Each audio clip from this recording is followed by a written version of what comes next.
Class 4A has some hot and heavy action this week, even though we talked about the 5As are off.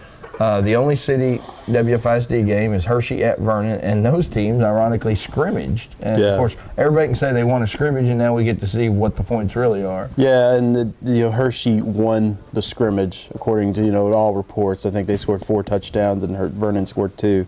But nobody's really taking that scrimmage too seriously as to what could lead to the result of this game. I know Danny Vernon showed us something last week. That's a big win at Burke. I still don't know how great Burke's going to be, but I think they're a possible playoff team in their district. And Vernon hadn't had a lot of success last 2 weeks running the ball, and they have a back go out and get 300 yards and controlled the clock, kept the Burke offense off the field. The Burke offense didn't play bad; they just didn't have the ball. It sounded like. So. Yeah, Hershey Vernon actually may have a lot of running because Hershey's had a couple of 100-yard backs 2 weeks in a row. And Jeremiah Scott and the other kid, one of those old school games you can go out to and get away from before 10 o'clock. Yeah, it is. It might be a lot of points, though. I don't know. It may be a 10:30 game just because there's a lot of points. There is. Yeah. But it should be a ton of running. And Hershey has. They've progressed running the football every week.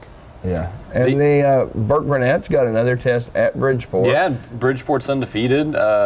Beat Merrill Wells barely at the start of the season, which is another team Burke's going to be fighting for a playoff spot with. And it's a potential bounce back game for Burke. And then we got a barometer game out in Iowa Park. The Hawks, who I believe you said averaging over 500 yards of offense. Also giving up over 500 yards of offense. Had games that go down the wire.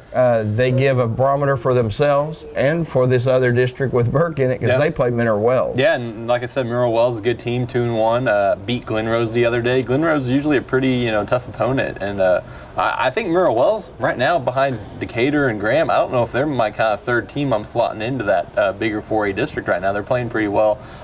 They got a tough game. I'll tell you who has a tough game is Graham at Argyle. Steers, coming off. That would have been like a whole 3-minute segment if these teams had not already suffered some losses. Yeah, that's one of those things. Argyle, Salina beat them up pretty good. Both teams lost a lot of good players from last year. And I have Salina as I think my number 2 team in the whole state on my ballot. I mean, that's a tough loss.